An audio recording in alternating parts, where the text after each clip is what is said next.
स्वागत है। आज हम पीटर थील की किताब 0 to 1 पर थोड़ी गहराई से बात कर रहे हैं।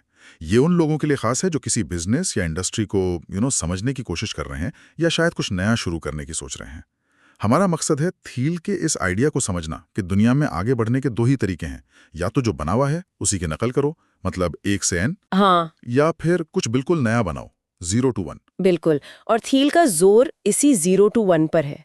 उनका मानना है सच्ची तरक्की वो नकल करने से नहीं आती, मतलब ग्लोबलाइजेशन से उतनी नहीं। असली तरक्की है नई तकनीक लाना, नए आइडिया लाना। वो कहते हैं कि भविष्य वो बना सकते हैं जो कुछ अनोखा सोचते हैं और बनाते हैं। और उनका एक सबसे चौंकाने वाला आइडिया है कंपटीशन से बचो, मोनोपोली बनाओ। ये सुनने में ही मतलब उल्टा लगता है। हम तो हमेशा सुनते हैं कि भाई कंपटीशन अच्छा है, ऐसे ग्राहकों को फायदा होता है, चीजें सस्ती होती हैं। हाँ, ये आम सोच तो है, लेकिन थील का तर्क है कि जिस कंपटीशन में सब एक जैसे होते हैं, जैसे एयरलाइन इंडस्ट्री, वहां लड़ाई इतनी होती है कि किसी को ढंग का मुनाफा ही नहीं होता।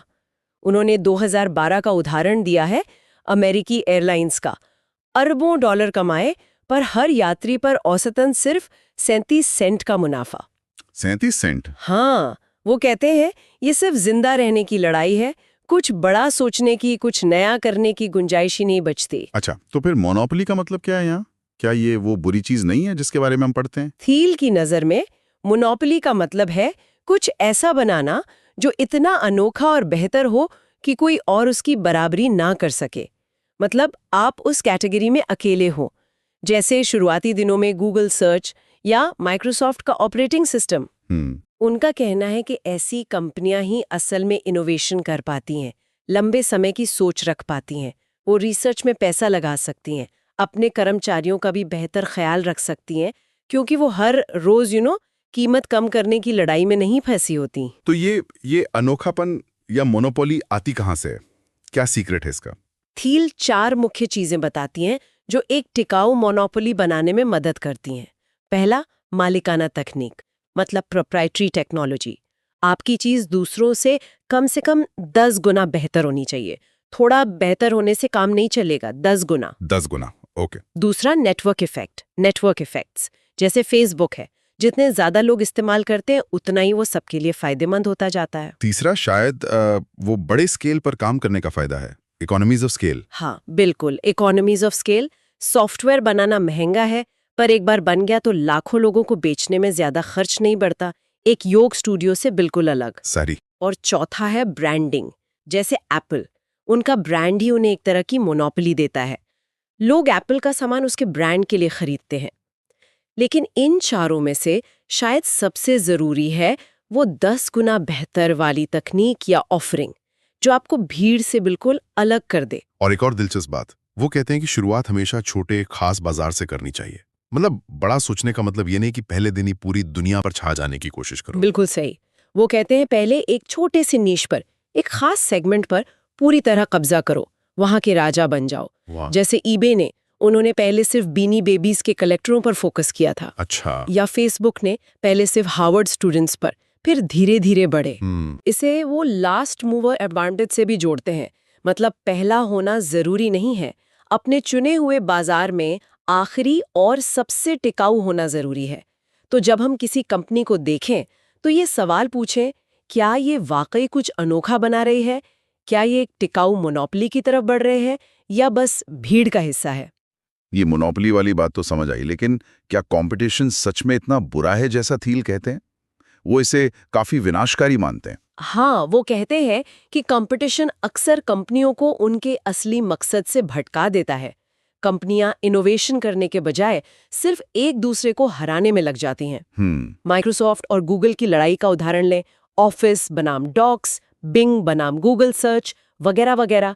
वो एक दूसरे से लड़ते रहे और फायदा एप्पल उठा ले गया। हाँ, एप्पल मोबाइल फोन में बहुत आगे निकल गया, जबकि ये दोनों आपस में उलझे रहे। उन्होंने अपने पेपैल के दिनों का भी जिक्र किया है, जब उनका कंपटीशन इलॉन मस्क की कंपनी x.com से था। बिल्कुल, वो कहानी भी मजेदार है।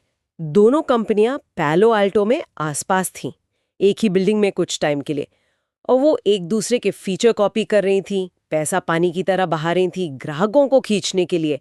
माहौल इतना खराब हो गया था कि दोनों के डूबने का खतरा बन गया था। थील मजाक में कहते हैं कि उनके एक इंजीनियर ने तो बम बनाने तक का सोच लिया था। हाँ, वो तो मजाक था, लेकिन लड़ाई असली थी और बहुत कड़वी। आखिरकार उन्हें समझ आया कि ये लड़ाई किसी के भले की नहीं है और उन्होंने विलय करने का मतलब मर्ज करने का फैसला किया। और शायद इसी समझदारी ने उन्हें .com क्रैश से बचा लिया। हाँ, शायद। और .com क्रैश से मिले सबकों पर भी थील की राय बड़ी अलग है। आमतौर पर माना गया कि क्रैश ने सिखाया भाई धीरे चलो, लचीले बनो, बड़े प्लान मत बनाओ और बस प्रोडक्ट पर ध्यान दो। लेकिन थील कहते हैं ये सब बिल्कुल गलत थे। वो कहते हैं ये डर से निकले सबक थे। उनके अनुसार सही सबक ठीक उल्टे हैं। पहला, बड़ा और साहसी कदम उठाओ, छोटे मोटे सुधार दुनिया नहीं बदलते, बोल्ड होना जरूरी है। दूसरा, कोई योजना न होने से खराब योजना बेहतर है। भविष्य अपने आप नहीं बनता, उसे बनाना पड़ता है। एक प्लान होना चाहिए, भले ही वो परफेक्ट ना हो। और तीसरा, जाहिर है कॉम्पिटिटिव बाजार मुनाफा खत्म कर देते हैं, इसलिए अनोखी मोनोपोली बनाओ। बिल्कुल। और चौथा, बिक्री और डिस्ट्रीब्यूशन भी प्रोडक्ट जितने ही जरूरी हैं। सेल्स, हाँ। सबसे अच्छा प्रोडक्ट भी अपने आप नहीं बिकता, उसे लोगों तक पहुंचाना पड़ता है, बेचना पड़ता है। PayPal ने जब वो हर नए ग्राहक को $10 और रेफर करने वाले को $10 देना शुरू किया। हाँ, वो तो बहुत सुना है। वो एक बहुत साहसी कदम था, बहुत महंगा था, पर इसने उन्हें महीनों में लाखों ग्राहक दिए, नेटवर्क इफेक्ट बनाया। यही बोल्डनेस और प्लान उन्हें क्रैश से पहले जरूरी फंडिंग दिलाने में काम आया। तो किसी कंपनी को देखते वक्त ये पूछना जरूरी है, क्या ये सिर्फ हवा में चल रही है या इसके पास कोई ठोस, शायद थोड़ा हटकर प्लान है? ये निश्चित योजना वाली बात मुझे उनके भविष्य के प्रति नजरिए वाले हिस्से से जोड़ती है। उन्होंने इसे 4 तरह से बांटा है: निश्चित और अनिश्चित आशावाद और निश्चित और अनिश्चित निराशावाद। हाँ, और ये बहुत दिलचस्प फ्रेमवर्क है सोचने का। वो कहती हैं कि 1960s तक पश्चिम में, खासकर अमेरिका में, निश्चित आशावाद था। मतलब लोग बड़े सपने देखते थे और उन्हें पूरा करने की ठोस योजना बनाते थे, जैसे चांद पर जाना या बड़े बड़े इंफ्रास्ट्रक्चर प्रोजेक्ट्स। उन्हें यकीन था कि भविष्य बेहतर होगा और उन्हें पता था कि वो उसे कैसे बेहतर बनाएंगे। एक प्लान था। लेकिन आज वो कहते हैं अनिश्चित आशावाद हावी है। हाँ, मतलब हमें उम्मीद तो है कि भविष्य अच्छा होगा, पर कैसे होगा पता नहीं। कोई बड़ा प्लान नहीं है, बस उम्मीद है कि चीजें अपने आप ठीक हो जाएंगी। प्रोसेस पर ज्यादा फोकस है, प्लान पर कम। और इसका असर हर जगह दिखता है।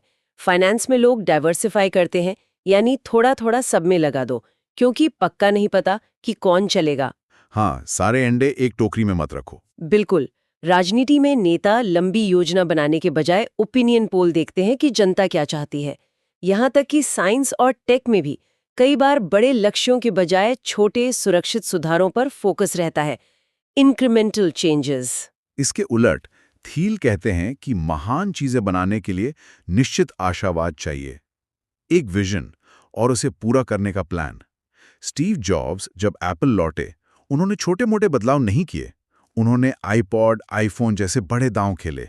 एक विजन था। सही। या मार्क जकरबर्ग ने याहू का वो $1 बिलियन का ऑफर ठुकरा दिया। क्यों? क्योंकि उनके पास फेसबुक के लिए एक बड़ा निश्चित विजन था। वो सिर्फ एक फीचर नहीं बना रहे थे, वो एक सोशल ग्राफ बना रहे थे। और ये विजन अक्सर रहस्यों की खोज पर आधारित होता है। रहस्य यानी वो जरूरी सच्चाइयां या मौके जिन्हें ज्यादातर लोग अनदेखा कर देते हैं या मानते नहीं कि वो मौजूद हैं। महान कंपनियां अक्सर ऐसे ही अनदेखे रहस्यों पर बनती हैं। जैसे एयरबीएनबी या उबर, आपने पहले भी जिक्र किया था। बिल्कुल। एयरबीएनबी ने पहचाना कि लाखों लोगों के पास खाली कमरे हैं। ये एक अनदेखी सप्लाई थी और लाखों लोगों को रहने की सस्ती जगह चाहिए, ये अनदेखी डिमांड थी। उन्होंने इसे जोड़ा। उबर ने समझा कि बहुत से लोग अपनी कार से पैसे कमाना चाहेंगे और बहुतों को आसानी से बटन दबाते ही गाड़ी चाहिए। ये कोई छुपा हुआ राज नहीं था, पर इन कंपनियों ने इसे पहचाना और उस पर एक बिजनेस मॉडल बनाया। थील का मानना है कि दुनिया में अभी भी ऐसे बहुत से रहस्य बाकी हैं जिन्हें खोजा जा सकता है, कन्वेंशनल विजडम को चैलेंज करके। ये बात पावर लॉ से भी जुड़ती है ना, कि कुछ ही चीजें सबसे ज्यादा मायने रखती हैं। हाँ, पावर लॉ। वेंचर कैपिटल में ये साफ दिखता है। एक फंड के ज्यादातर रिटर्न्स सिर्फ शायद 1 या 2 कामयाब कंपनियों से आते हैं, बाकी सब या तो ठीक ठाक चलते हैं या डूब जाते हैं। अच्छा, वैसे ही एक कंपनी की सफलता अक्सर उसके एक मुख्य प्रोडक्ट या एक मुख्य डिस्ट्रीब्यूशन चैनल पर टिकी होती है। कुछ ही चीजें डिसप्रपोर्शनेट रिजल्ट्स देती हैं। तो लर्नर्स के लिए इसका मतलब है कि जब आप किसी विषय या कंपनी के बारे में पढ़ें तो सिर्फ ऊपर ऊपर की जानकारी न देखें, उन गहरे पैटर्न, उन रहस्यों, उन पावर लॉ वाली चीजों को खोजने की कोशिश करें जो शायद ज्यादातर लोगों को नहीं दिख रही हैं। अपना एक निश्चित नजरिया बनाएं। चलिए अब बात करते हैं कंपनी बनाने की नींव पर। थील का एक मशहूर नियम है, एक स्टार्टअप जिसकी नींव खराब हो उसे ठीक नहीं किया जा सकता। मतलब शुरुआत, वो सबसे ज्यादा जरूरी है। बिल्कुल, खासकर फाउंडर्स का चुनाव और उनके बीच का तालमेल। वो कहते हैं फाउंडर्स को बिजनेस शुरू करने से पहले से ही एक दूसरे को अच्छी तरह जानना चाहिए, उनका विजन, उनकी वैल्यूज मिलनी चाहिए। किसी अनजाने के साथ मिलकर कंपनी शुरू करना वो एक बहुत बड़ा जुआ है।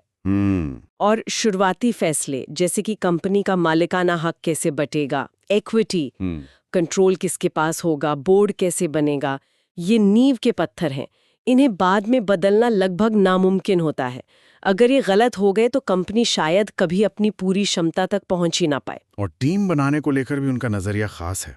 वो पेपाल माफिया का जिक्र करते हैं। हाँ, पेपाल माफिया। ये सिर्फ सहकर्मी नहीं थे, बल्कि एक मजबूत ग्रुप था जिनका आपस में गहरा रिश्ता था और जिन्होंने बाद में भी एक दूसरे की मदद की, बहुत सी बड़ी कंपनियां बनाई। हाँ, वो कहते हैं कि सिर्फ पैसा या अच्छी सुविधाओं से आप सही टीम नहीं बना सकते।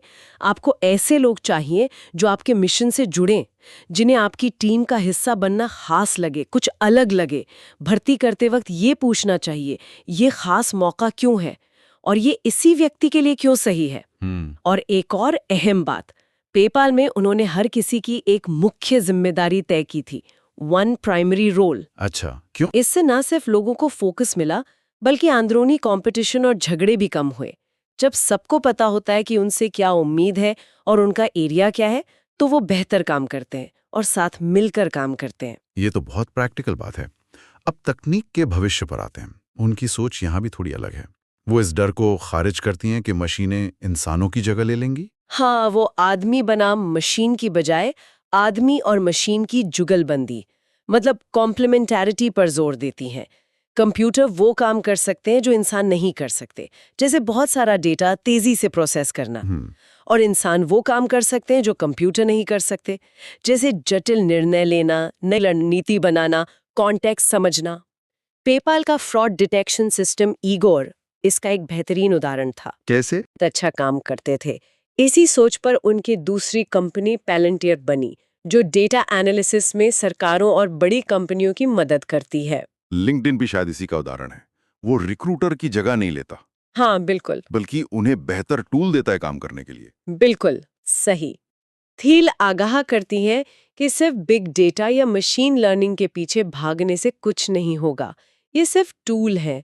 असली ताकत तब आती है जब इंसान इन तकनीकों का इस्तेमाल करके बेहतर फैसले लेते हैं। तकनीक इंसानों की क्षमता बढ़ाने का जरिया है, उन्हें रिप्लेस करने का नहीं, कम से कम अभी तो नहीं। और इसी फ्रेमवर्क से वो क्लीन टेक इंडस्ट्री की असफलता और टेस्ला की सफलता को भी समझाते हैं। वो 7 सवाल पूछते हैं जो हर बिजनेस को खुद से पूछने चाहिए। हाँ, वो 7 जरूरी सवाल मैं दोहरा देती हूँ। 1, इंजीनियरिंग, क्या आपकी तकनीक में कोई बड़ा ब्रेक थ्रू है, क्या वो 10 गुना बेहतर है। 2, टाइमिंग, क्या ये इस बिजनेस के लिए सही समय है। 3, मोनोपोली, क्या आप एक छोटे बाजार से शुरुआत कर रहे हैं जिस पर आप हावी हो सकते हैं। 4, टीम, क्या आपके पास सही टीम है। 5, डिस्ट्रीब्यूशन, क्या आपके पास प्रोडक्ट को ग्राहकों तक पहुंचाने का तरीका है, सिर्फ प्रोडक्ट बनाना काफी नहीं। 6, ड्यूरेबिलिटी, क्या आपका बिजनेस आज से 10-20 साल बाद भी टिका रहेगा। 7, सीक्रेट, क्या आपने कोई ऐसा अनोखा अवसर पहचाना है जिसे दूसरे नहीं देख रहे। उनका कहना है कि ज्यादातर क्लीन टेक कंपनियां जैसे सोलेंड्रा इन सवालों का ठीक से जवाब देने में नाकाम रहीं। उनकी तकनीक थोड़ी बेहतर थी शायद, पर 10 गुना नहीं। वो बड़े कॉम्पिटिटिव बाजारों में कूद गए। हाँ, और उनकी टीमों में अक्सर बिजनेस वाले ज्यादा थे, टेक्नोलॉजिस्ट कम, डिस्ट्रीब्यूशन प्लान कमजोर था और वो चीन की सस्ती मैन्युफैक्चरिंग का मुकाबला नहीं कर पाए। नतीजा, बहुत सी कंपनियां फेल हो गईं। जबकि टेस्ला ने थील के अनुसार इन सभी 7 सवालों का ध्यान रखा। हाँ, उनकी तकनीक क्रांतिकारी थी। शुरुआत महंगे स्पोर्ट्स कार के छोटे नीश से की, जहां कंपटीशन कम था। टीम इंजीनियरिंग फोकस्ड थी, इलॉन मस्क खुद इंजीनियर हैं। डिस्ट्रीब्यूशन पर मतलब अपनी डीलरशिप और सर्विस सेंटर खोलकर कंट्रोल रखा।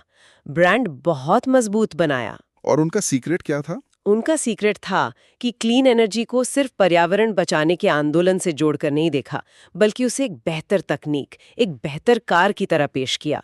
परफॉर्मेंस और डिजाइन पर फोकस किया। ये दिखाता है कि किसी कंपनी या इंडस्ट्री को समझने के लिए सिर्फ प्रोडक्ट देखना काफी नहीं है, उसकी नींव, टीम, रणनीति, टाइमिंग, सब कुछ देखना जरूरी है। बिल्कुल। तो अगर हम 0 to 1 के मुख्य संदेशों को समेटें, पहला, नकल करने 1 से n के बजाय कुछ मौलिक, कुछ नया बनाना, 0 से 1 का लक्ष्य रखें। दूसरा, कंपटीशन से बचें और एक टिकाऊ मोनोपोली बनाएं जो अनोखी वैल्यू दे। मतलब कुछ ऐसा करें जो दूसरों से बहुत अलग और बेहतर हो। चीज़ों को खोजें जिन्हें दुनिया अनदेखा कर रही है। कन्वेंशनल विजडम को चैलेंज करें। पांचवां, समझें कि कंपनी की नींव और शुरुआती टीम सबसे ज्यादा मायने रखती है, उसे ठीक करना बहुत मुश्किल है। और छठा, तकनीक का भविष्य इंसानों के साथ मिलकर काम करने में है, उनकी जगह लेने में नहीं। कॉम्प्लीमेंटैरिटी। और शायद सबसे बड़ा सबक जो इस सब से निकलता है वो है खुद के लिए सोचना, आलोचनात्मक ढंग से सोचना, प्रचलित धारणाओं पर सवाल उठाना, स्रोतों को पढ़कर सुनकर अपना एक अलग मजबूत नजरिया बनाना। दुनिया आपको बताएगी कि चीजें कैसी हैं, लेकिन शायद वो गलत हों। सही कहा। टील कहते हैं कि हम सब लॉटरी के टिकट नहीं हैं जिनका भविष्य किस्मत तय करेगी। हम अपने भविष्य के निर्माता बन सकते हैं अगर हम योजना बनाएं, सपने देखें और कुछ नया बनाने की हिम्मत करें। तो आखिर में एक सवाल सबके सोचने के लिए छोड़ जाते हैं। आपके अपने इंटरेस्ट के एरिया में वो कौन सा जरूरी सच है जिस पर कम लोग यकीन करते हैं? वो कौन सा रहस्य है जो शायद सबके सामने होते हुए भी अनदेखा है? उसे खोजना ही शायद 0 to 1 की शुरुआत हो सकती है।